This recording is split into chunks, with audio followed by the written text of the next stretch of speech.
Alors, il faut effectivement distinguer le progrès croyance du progrès volonté. Le progrès croyance, l'idéologie qui est propre au XIXe siècle, a eu son heure de gloire pendant ce siècle, mais bien entendu a été inventée, comme le dit mon ami Frédéric Rouvillois, bien avant.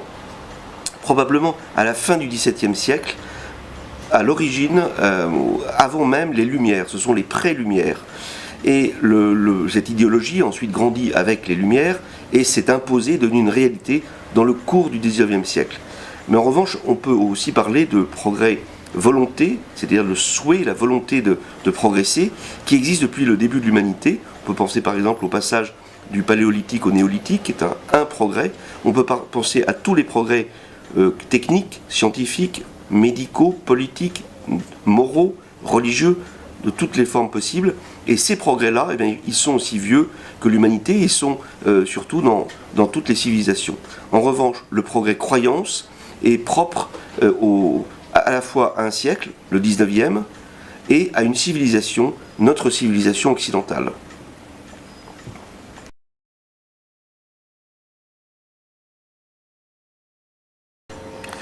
Alors, il y a un rôle effectivement important, respectif de l'idéologie et de la technologie. Selon moi, c'est toute la thèse du livre, c'est l'idéologie qui entraîne la technologie. Bien entendu, assez rapidement, par exemple au cours du XIXe siècle, la technologie elle-même a un effet d'entraînement. Mais selon moi, l'idéologie, ou plus exactement la croyance, l'idée de progrès, la conviction, est première. Il y a un rôle extrêmement important qui a été relevé bien entendu par Max Weber dans son célèbre livre L'éthique protestante et l'esprit du capitalisme, un rôle très important du calvinisme et de l'idée de prédestination. Le calviniste convaincu, le protestant, le puritain, il travaille comme s'il était un moine et il travaille animé par la certitudo salutis, la certitude de son salut, et la réussite matérielle est pour lui la marque de son salut. Dès lors, quand il rencontrera une technologie, il va considérer que son devoir, c'est de l'utiliser le mieux possible, l'utiliser pour faire de l'argent, pour réussir à la face de Dieu et pour être reconnu, bien que ce soit paradoxal, puisqu'il croit à la prédestination, pour être reconnu par Dieu et pour que Dieu reconnaisse son salut.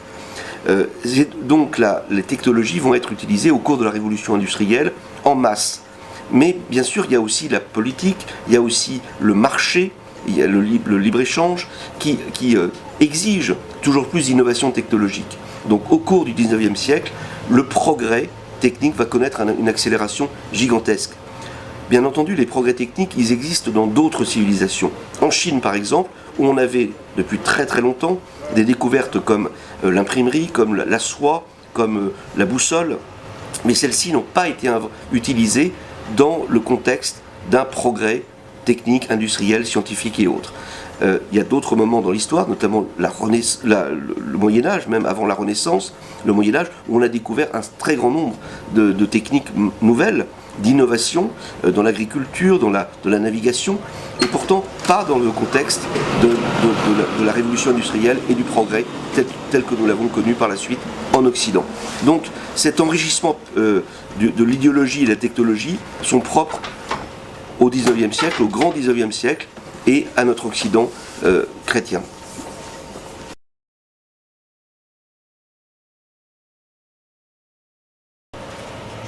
Alors, il faut donc parler d'une différence entre le catholicisme et le protestantisme.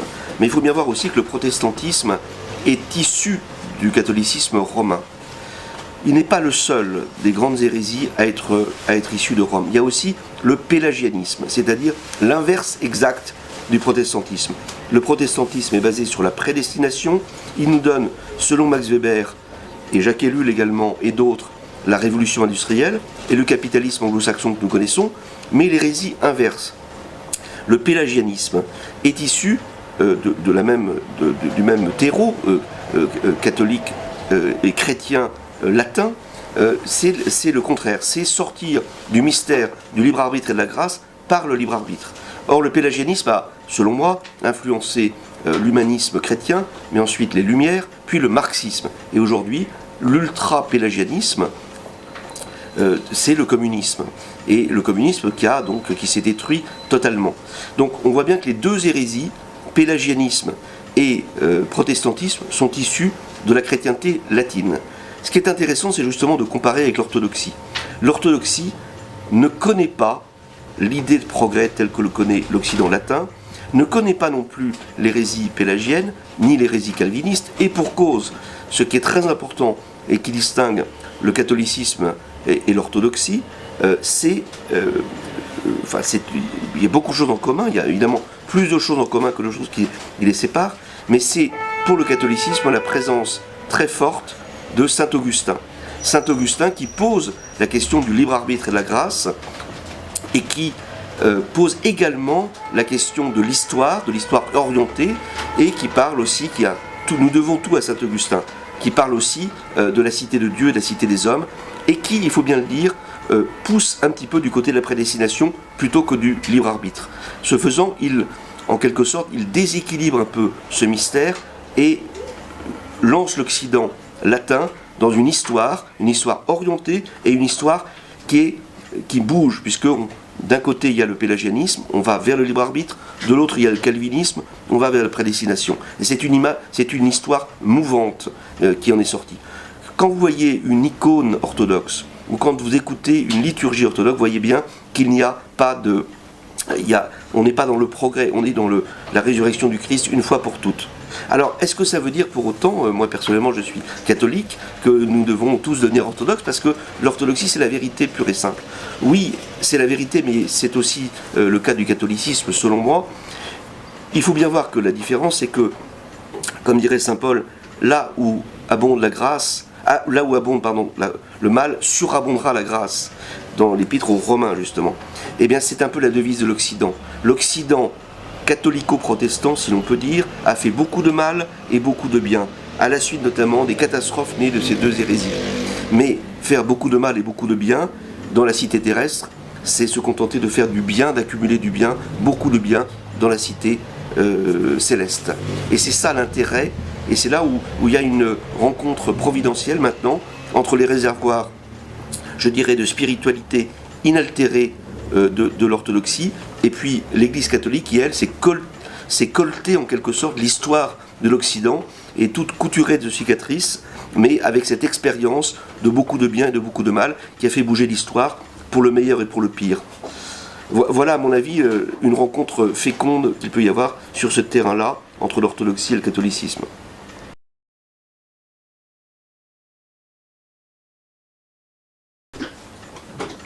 Alors, le mythe du progrès est en déclin. Je dirais plutôt qu'il est même en crise. Apocalypse du progrès, ça veut dire...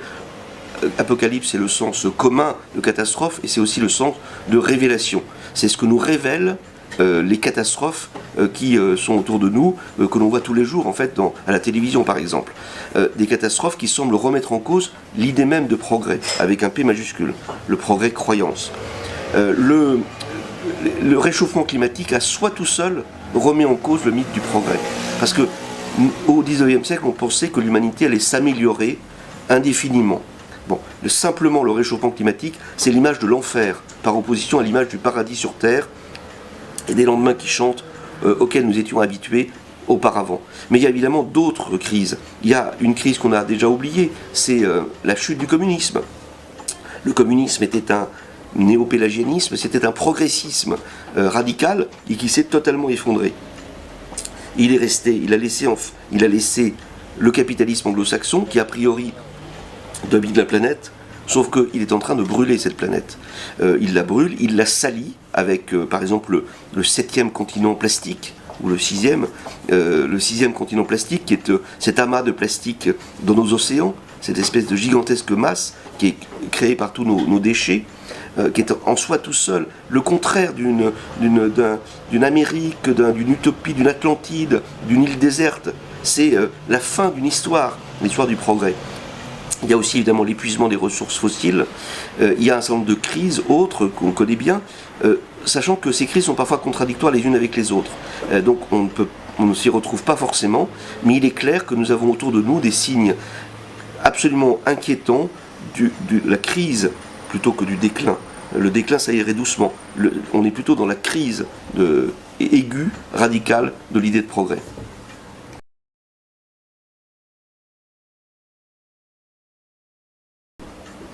Alors, je ne sais pas si le progrès va être remplacé par une autre idéologie. En réalité, nous sortons d'une période qui est un déterminisme provisoire, c'est-à-dire une période de l'histoire qui est marquée non seulement par l'idée de progrès, mais par le phénomène historique réel du progrès, qui a quand même structuré nos vies pendant 2 siècles au moins, ou 3. Et donc nous sommes maintenant à la fin de ce cycle dans une période de bifurcation, c'est-à-dire où nous avons plusieurs avenirs possibles.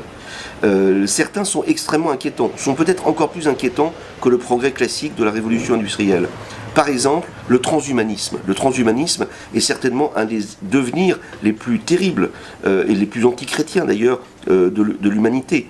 C'est la possibilité, je le rappelle, d'améliorer l'être humain, voire de le rendre immortel par la technologie. Donc ce serait un progressisme, un progrès qui démultiplierait encore les erreurs que l'on a fait jusqu'à présent. D'autres hypothèses aussi sont celles, par exemple, de la décroissance. C'est une hypothèse qui peut être intéressante et qui est valable dans certains cas, mais qui, à mon avis, comme règle générale de l'histoire de l'humanité, pour les siècles à venir, n'est pas valable pour autant. Il y a d'autres exemples, il y a d'autres possibilités, et je ne les connais pas, bien entendu, puisque nous sommes dans une période de bifurcation, comme la Révolution française. C'est une période où tout est possible. C'est une idée que j'emprunte à Prigogine, le chimiste, prix Nobel de chimie, qui disait, dans la nature, il y a des déterminismes et il y a des moments de bifurcation qui peuvent permettre la liberté, le libre arbitre. Donc, parmi tous ces possibles, c'est à nous, c'est à la volonté humaine de faire l'histoire.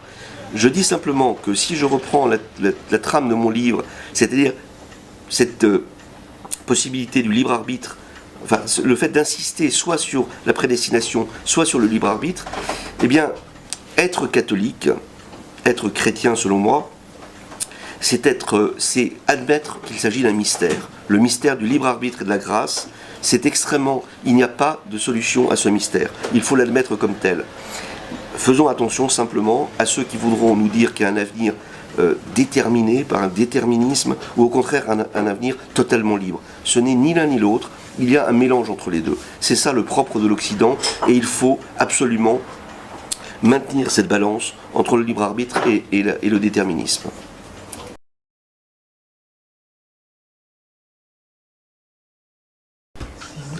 En guise de conclusion, je voudrais citer une phrase de Saint-Augustin en la modifiant légèrement à la fin. Saint-Augustin, vous le savez, dit, c'est la phrase la plus célèbre, « Deux amours ont fait 2 cités. L'amour de Dieu jusqu'au mépris de soi, la cité céleste. L'amour de soi jusqu'au mépris de Dieu, je dirais, le village global. » Saint-Augustin disait, à son époque, la cité terrestre. Mais elle n'existait pas à son époque. Rome, justement, venait de chuter. Eh bien, il savait à peine qu'il y avait des Chinois, qu'il y avait des Africains, il ne savait pas qu'il y avait des Américains du Sud. Et aujourd'hui, 2000 ans après la naissance du Christ, 2000 ans après 2000 ans de christianisme, eh bien, la cité terrestre, elle est réalisée. La cité terrestre, c'est le village global dont parle Marshall McLuhan, cet homme étonnant, qui n'est pas simplement un grand spécialiste des médias, mais qui est aussi un catholique, un protestant converti au catholicisme par la lecture de Chesterton. Et ce village global, il est très important. C'est la cité terrestre de Saint-Augustin, c'est-à-dire le contraire de la cité de Dieu. Le christianisme n'a pas construit la cité de Dieu, il a construit, à travers notamment les 2 hérésies principales, et toute son histoire en 2000 ans, il a construit la cité terrestre, c'est-à-dire exactement l'inverse de la cité de Dieu. Mais cette cité de Dieu, elle continue, selon saint Augustin, à pérégriner à l'intérieur de la cité de Dieu. Et la cité terrestre continue, la cité de Dieu continue à pérégriner au sein de la cité terrestre. Voilà, je m'y retrouve. Et donc c'est l'espoir que nous pouvons avoir. Merci.